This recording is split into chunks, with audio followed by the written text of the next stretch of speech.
A Thing in the Woods. Chapter 7.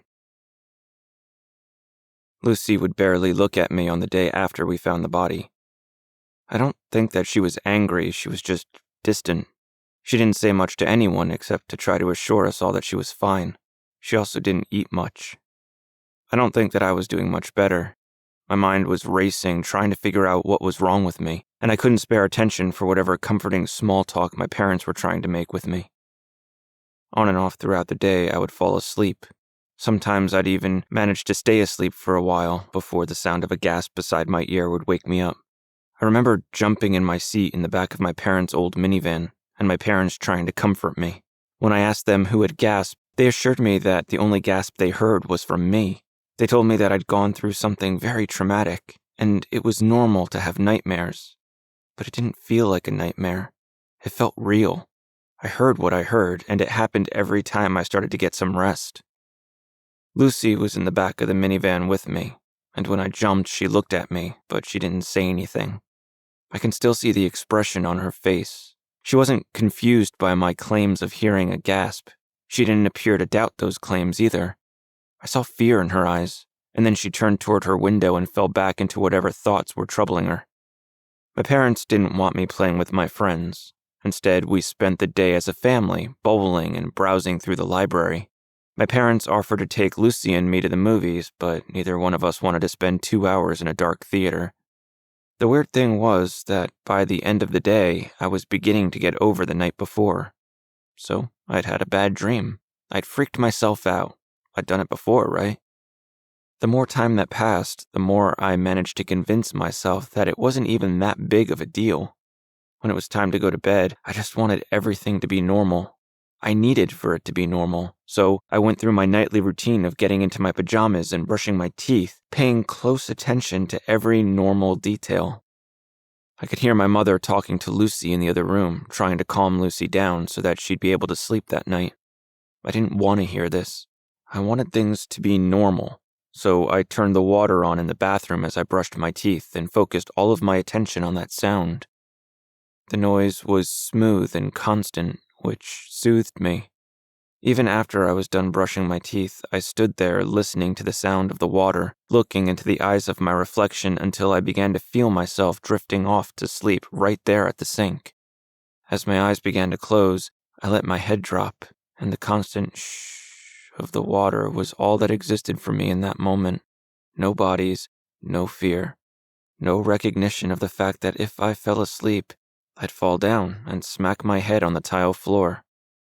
Shh, like the sound that I heard my mother making for Lucy, calming and gentle. Shh, and the world began to dissolve into nothing more than a distant memory. And then there was a scream, mixed into the sound of the water. It was the high-pitched scream of a girl fearing for her life. The sound of it snapped me back to alertness, and I shut off the water without another moment of hesitation as I hurried out of the bathroom and into the hallway. I stopped outside of the bathroom, not sure where to go next. I looked at each bedroom door and listened as hard as I could, but I couldn't tell where that scream had come from. Whoever had screamed was in trouble. She needed help, so why didn't I hear people running and yelling or calling the police? Then I thought of Lucy. If a girl was screaming in my house, it would have to be her. As soon as the thought of Lucy occurred to me, I ran to her room and threw open the door looking toward the bed, half expecting to find another dead body. Lucy was sitting on her bed, still talking to my mother. Both of them looked at me as though I were crazy, and I looked at them in much the same way. Someone had screamed. I heard it. Why were they just sitting there as though everything was fine? Lucy's expression changed to one of questioning and then to fear. Her eyes moved across the room as though she were looking for someone hiding in the corner. My mother came to me and tried to comfort me, but I was frantic. I kept asking her who had screamed and why she wasn't doing anything about it, but she just held me close and made a shh sound in my ear. I no longer found it comforting. My father soon came into the room, and my mother handed me off to him so that she could stay and sit with Lucy. My father put his hands on my shoulders and led me into my room where I'd turned on my light and planned to keep it on all night. He put me in bed and covered me with a sheet. It was too warm for a blanket at this time of year, so the sheet was all I had. He wanted me to close my eyes and go to sleep, but I didn't want to close my eyes. The thought of sleep terrified me because I could no longer even try to convince myself that things might be normal. My father stayed with me for a long time that night, talking to me in a soft and calming tone, telling me funny stories about when he was my age. He was trying to get my mind off of everything that I'd been going through, but it didn't work. After some time, I think he was starting to believe that I was settling down enough to fall asleep. He was preparing to leave, and then the security light went on. Both of us looked at the light, and then he looked at me. He must have seen the dread in my eyes because he walked to the window and took a look around the lawn outside. "All clear," he said, turning toward me with a smile. Then he promised to take a look at the light as soon as he had a chance. Maybe the sensitivity could use some adjusting. My father tried his best that night. I don't know what else he could have done to help me because I could only avoid falling asleep for so long, and nothing he said could help with what happened once I did. Eventually, he walked to the door and looked down at me as he said, "Good night, buddy. Try to get some sleep." Then he started to walk out of the room. As he went, he flipped the switch beside my door, and my room fell into complete darkness as my eyes adjusted. I wanted to be brave and show no sign of fear, but I couldn't. I called out to my father and asked him to turn the light back on and leave my door open, just as I had done when I was a little kid. My father came back into the room and walked to a small lamp that sat on my dresser. He turned it on, allowing for a small amount of light to fill my room, enough for me to see what was around me, but not enough to keep me awake all night. Then he walked out of the room once again, this time leaving my door open, just enough for me to see through. Moments later, my parents were in their room with the door just barely cracked open. When they turned off their light, I was left with nothing but the dim light in my room, which was seeming less and less adequate by the moment. I turned on my side and stared at my window. The light in my room, dim as it was, created a reflection in my window. I could see my room more than I could see outside, and so I stared at the door, which stood open behind me. There was no reflection of the hallway outside of my room, only the darkness that felt as though it were creeping closer and closer to me with each passing second. While I wanted to close my eyes and shut out the thought of the darkness at my back, I couldn't do it. I knew that as soon as I closed my eyes, something would wake me up. I felt like I was being watched, and the moment that I showed weakness, whatever creature was watching me would seize the chance to move closer. I was sure that as long as I kept my eyes open and I stayed alert, it couldn't do anything. The security light went on again, throwing light into my room, and I knew that it was going on for a reason. I got out of my bed and walked toward my window, trying to be quiet so that my parents wouldn't come running. I didn't want them to put me back in bed before I had a chance to see what was outside, because I knew that something was out there. I could feel it out there, and I knew that it wanted to get inside. I stood at the window, cupping my hands over the glass and pressing my face against them so that I could see outside. The security light was shining across the yard below, from the house all the way to the tall grass that led into the woods. Nothing was out there. Though every fiber of my being was telling me the opposite, I couldn't see anything. The night was still, and even the leaves on the trees were motionless. The security light went out, and the lawn was thrown into darkness along with my bedroom. I stood at the window for a few more seconds, waiting to see if something appeared down below, but nothing did. It should have been a good thing. I should have been relieved, and yet I didn't feel any better for not seeing anything outside. I turned and started to walk toward my bed, collapsing onto it as soon as I was close enough and burying my face in my pillow. Exhaustion was getting to me. The feel of the pillow against my skin, cool and soft, was lulling me to sleep. I squirmed and twisted until I could pull the sheet up to my shoulders. It was stupid to be scared. It was childish and silly. I closed my eyes and took a deep breath, listening to the sound of crickets chirping outside. It was summer, and the air was thick but sweetened by the smell of lavender from the fresh sheets that my mother had put on my bed. I was home, and safe, surrounded by family members who were mere feet away, separated only by a couple of doors. My door was open, making it that much easier for my family to get to me if they needed to. As soon as I thought of that, I began to think of the hallway outside my door. My back was to the door, which meant that my back was to the wide open hallway. The hallway led downstairs into the front and back doors. The thought of this made me feel exposed. I could feel something watching me from the hallway, hidden in the shadows, waiting to rush toward me as soon as I fell asleep. It was stupid and childish. I wasn't a kid anymore. I should have been over this. I knew that nobody was out there. Yet, despite knowing this, I closed my eyes tight and pulled the sheet over my head, exposing my feet in the process. The sound of my own breathing was loud in my ears. I could feel the heat of my breath on my face. I didn't like it.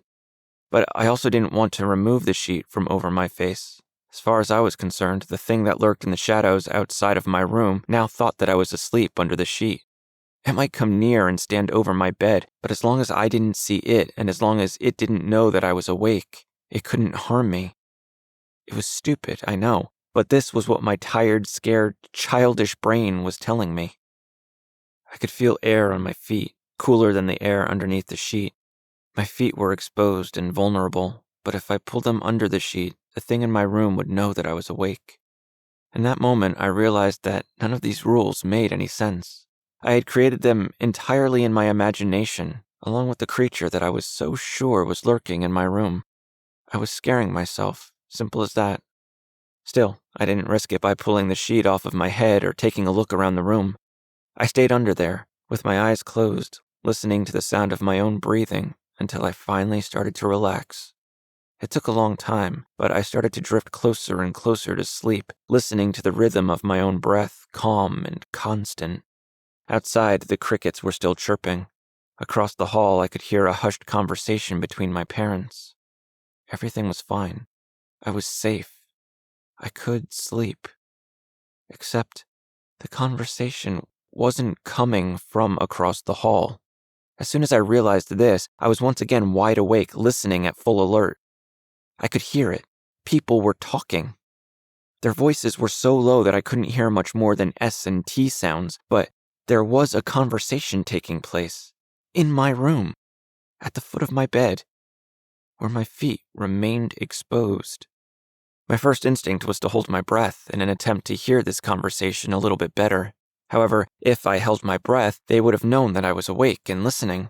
I could imagine the sheet being pulled off of me and someone grabbing my legs. I was terrified because, between my own imagination and the reality of these voices in my room, I had no options. All I could do was lie there. I listened, and the conversation continued. 2 people, I think. I could barely hear them, and had no idea who they were, but as more time passed, their conversation grew into an argument.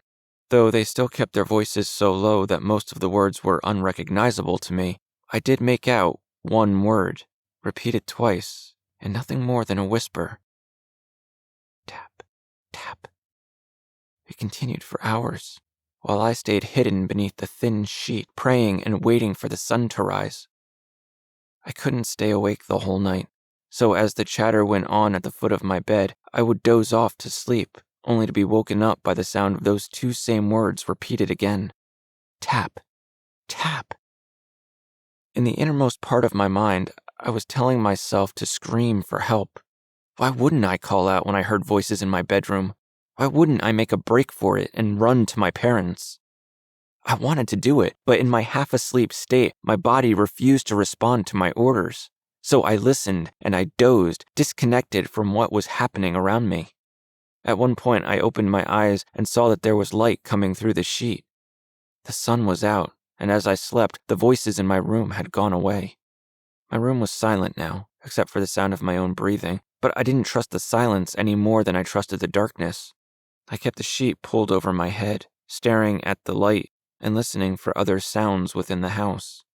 A while later, I heard my parents walking in their bedroom and the sound of their door opening. I could hear them moving across the old wooden floor in the hallway, but I didn't trust the sounds.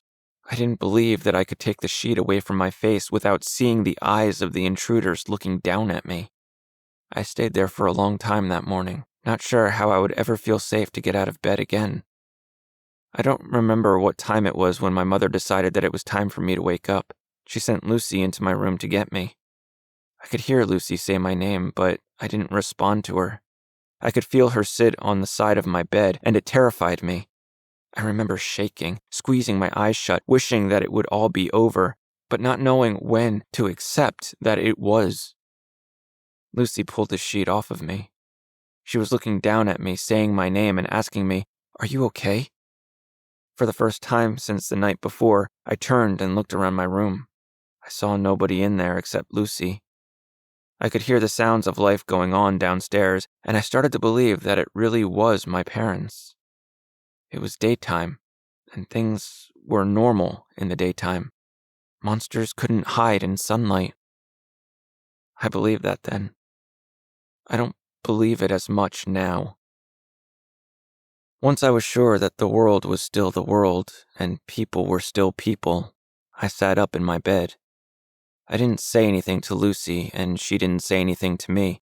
She just put her hand on the side of my face, giving me a reassuring look, and then pulled me into a hug.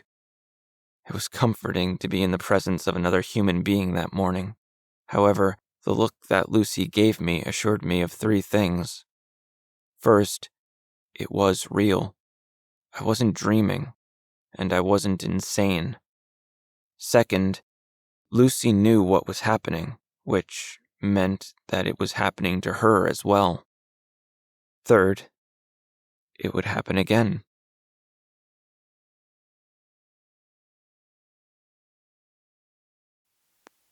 This is the voice of the Embers, where stories burn and fade.